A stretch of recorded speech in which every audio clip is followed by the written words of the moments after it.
Sando Ichi viral. Berbaloi ke tidak? Lapar Society!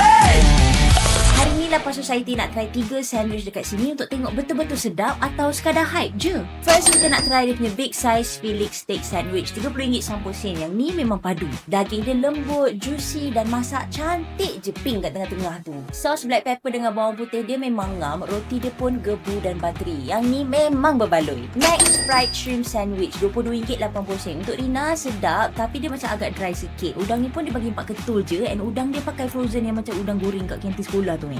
Rasa macam tak worth it sikit dengan harga dia. Next, scrambled egg with egg mayo sandwich. Yang ini RM18.80. Honestly, sandwich dia sedap. Telur dia berlemak, juicy dan scrambled egg dia pun tekstur dia lembut, creamy and dia melt dalam mulut.